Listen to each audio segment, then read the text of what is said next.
Welcome to my views and news. Viewers, what happened in Tigray today seems to be a major blow to the unity of Ethiopian Orthodox Church. Can we say that PM Abiy and his comrades have dealt a very heavy blow to the church? And can we say that Ethiopian PM, Tigray leadership are behind this blow, this attack against the church? Why is that the Prime Minister of Ethiopia intervened to resolve the conflict between the main church and breakaway faction from Oromo a few months ago? And he did not intervene in Tigray despite a call issued by the church. Why? It's a very important question. We'll try to find answers to this and other questions. And can we say that PM Abiy and his allies have succeeded in weakening the church? And is it PM Abiy versus Abune Matthias? PM Abiy versus Amhara Hawks at the Synod? Where is Daniel Kebre? How did this fight between the Prime Minister of Ethiopia and Orthodox Church start? Let's start from 2018. When in 2018, PM Abiy came to power, he came on the slogan of change. And we saw changes in all fields. Top state institutions saw changes. Changes of faces and names, like we saw that in military, Tigray generals were sidelined. In foreign relations, we saw big changes. Ethiopia and Eritrea restored diplomatic ties. PM Abiy signed a tripartite security pact with Somalia and Eritrea.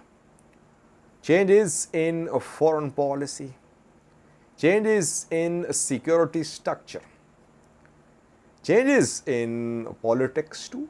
EPRDF was dismantled. PP came into existence. TPLF restricted to Tigray.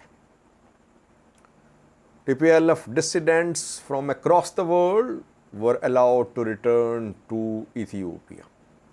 New political parties emerged. Armed factions turned into political parties. Was there any change in the church too? What was the government's plan? Ethiopian PM's plan. When PM Abiy came to power, church was split. Diaspora churches led by Abune Mercurius and the Ethiopian Orthodox churches led by Abune Matthias. Abune Mercurius was deposed by EPRDF in 1992. EPRDF back then said that the Abune Mercurius willingly abdicated. Abune Mercurius fled Ethiopia, but he worked as patriarch for diaspora churches. The church was split. For more than 2 decades, church remained split. In 2013, the EPRDF elected Abune Paulos. After his death in 2013, Abune Matthias, a Tigrayan, came to the leadership of the church as patriarch. So when PM Abiy came to power, he talked to Abune Mercurius, who was in exile. He returned to Ethiopia. And 2 patriarchs ran the affairs of the church. The main patriarch was Abune Matthias. Still, Abune Mercurius was a main man in the church. Last year he died. During the 2-year-long war, PM Abiy, his advisor Daniel Kebre, Amhara hawks at the church, they ensured that Abune Matthias is silent. Abune Matthias, a Tigrayan, spoke in favor of Tigrayans. He condemned the war on Tigray. He was not allowed to speak freely. An attempt was made to sideline him, to remove him, to pressurize him to leave the country. But Abune Matthias managed to survive. He resorted to silence. He remained silent. He kept on tolerating what was happening to Tigrayans. Amhara hardliners back then were the champions of church unity. Abune Abraham, Abune Petros were introduced. One as synod secretary general, other as the general manager of the church. And these two were supportive of the war on Tigray. So, in the 2-year-long war, PM Abiy's and his comrades' focus was on Abune Matthias, that he should be silent. He should not say a word. He shouldn't be allowed to speak freely. When peace deal was signed, things changed after that. We saw that Oromo Amhara power struggle started. Not only in politics, but in the church too.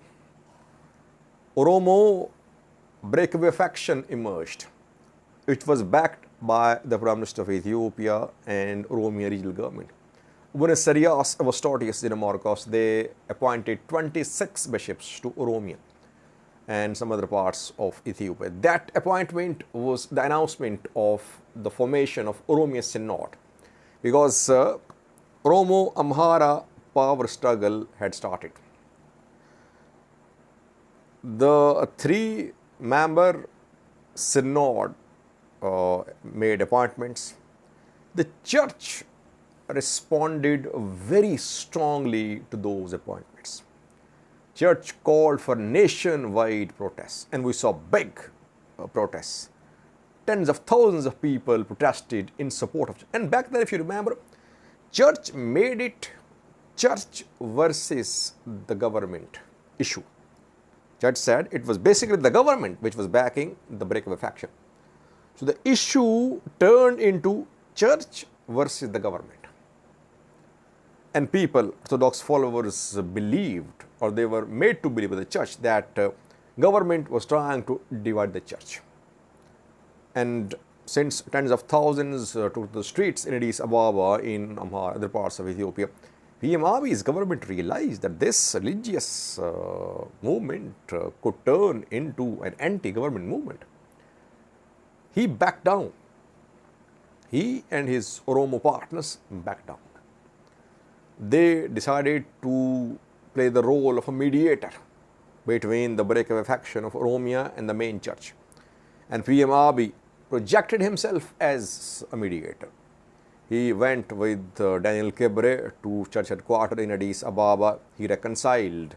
He mediated between the breakaway faction and the main church, and he said he was a supporter of church unity. He was the one who brought Abune Mercurius from abroad. So from day one, he has been supportive of the unity of church. But basically, he tried to back the faction. He and his Oromo colleagues tried to back breakaway faction. Breakaway faction could not get massive support in Oromia, and secondly, in the face of huge public rallies, PM Abiy's government stepped back. But back then I said government was behind the move to divide the church. And Ethiopian Orthodox Church back then took a very strong and clear position that government was trying to divide the church. So government came under pressure, PM Abiy, his allies, and they then tried to mediate. What happened in Tigray is that Tigray is a continuation of what happened in Oromia. Oromia synod could not be formed, though situation in Oromia is still not under full control of the main church, because even today in Gimbi a big protest was held against the appointment of a new bishop appointed this week and approved by the patriarch today. Still, people in Oromia, they say they want, some groups in Oromia, they say they want those 20 sex bishops appointed by a trio of archbishops. So, in Oromia, all dioceses are not under the church control. So, that plan, which kicked off months ago after Pretoria deal to divide the church, started from Oromia. It could not partially succeed in Oromia. In Tigray, it succeeded today. At least for the time being, it has succeeded. That Tigray Synod unofficially formed. Tigray bishops, Tigray clergy have appointed bishops to Tigray outside Tigray. 5 to Tigray, 5 to foreign dioceses. And the church asked the Prime Minister of Ethiopia and Tigray interim President Getachew to intervene. They did not. Why? Why did the PM intervene when the church and Oromia Synod were at the loggerheads? He said he was a champion of unity of the church. He mediated between them. But here he is silent. No mediation. Why? Very valid question. Reason is that PM Abiy mediated during Oromo Synod issue because he was under pressure. Church had managed to mobilize people. Tens of thousands were protesting. Government felt that it could turn into an anti-government movement. It came under pressure, it intervened. Here, church failed to mobilize people. Maybe church could start that, but church did not try to make it church versus government. This issue was not made church versus government.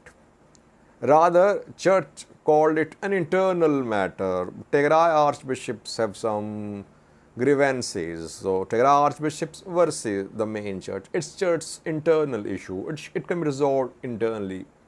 That is the biggest mistake committed by the church. That it tried to downplay the role of the government. It asked the government to intervene. Actually, government is behind the split. Government wants to bring about a change in religious structure too, like it changed security, political and other structures in Ethiopia.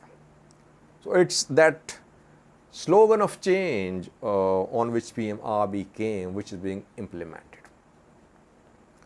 So, today it was basically PM Abiy's plan and his Oromo comrades' plan, which has been in the works for some time, which partially succeeded in Tigray today. Though a long way to go. How will these archbishops be recognized? Will Tigray Synod work without a patriarch? Several questions will find answers in coming days. What can church do to stay itself united, to keep itself united? Church will have to do what it did last time when it was facing a similar crisis, that it mobilized people, it called for nationwide protests, it made the issue church versus government. It did not say back then that it was an internal issue of the church. Church will have to externalize this issue to get public support, to put pressure upon Ethiopian federal government. And then maybe if there is enough pressure upon the government, we could see PM Abiy and Getachew playing the role of mediators. Daniel Kibre will accompany them as well to church headquarters. So that we'll see in coming days. We're waiting for church response. How is church going to respond to what happened in Tigray today? Tigray archbishops today spoke about grievances, historical grievances. Tigray war is one of the causes, main causes or old causes, which led to this split. The Archbishop said that their culture, their religion, their history, their alphabet, their chronology, all had been stolen. And they were not left with many options but to separate with Ethiopian synod. People don't agree with me, but from day one I have been telling you, religion and politics are intermingled in Ethiopia. You cannot separation of religion and politics has not been visible in Ethiopia. It won't be visible because church is very powerful institution. No prime minister would want church to be fully independent in Ethiopia. So it's a power struggle between the politicians and church elders. Believers are innocent people. They, when it is said that religion, history, alphabets of Tigray people were stolen, they feel as if they are superior and they should be independent and they were wronged. It's a way of mobilizing the people. People are being used in this war between elites of the religious institutions, elites of political institutions. PM Abiy's plan is Oromo colleagues' plan is now clear. He does not want church to be a threat to the federal government. He wants church authority to be split in 2-3 different parts. One center in Oromo, one in Tigray, one in Addis Ababa. Then these can be easily handled. Church itself is seeing internal problems. Matthias Tigrayan, he has soft spot for Tigray people, Tigray archbishops. Hawks at the synod, most of them are from the Amhara region, but they have been pushed back a little. Some compromises have been made during the recent election appointment of 9 bishops by the synod. Some flexibility has been shown by the archbishops from Amhara region reportedly. So church is seeing internal rifts too, and it is facing a bigger challenge from the government. Government wants to dismember church's authority. Now, all depends upon church's response. Will Abune Matthias and the synod call for nation-wide protests? Will they blame the government directly like they did? Or will they try to keep it an internal issue? Keeping it an internal issue is not solving the problem for the church. Rather, government is enjoying what is happening. Government says it has no role in what is happening between Tigray archbishops and the main church, while what is happening has been in the works for years, if not months. Government's plan to weaken the church is being implemented gradually, it seems. Thank you for watching.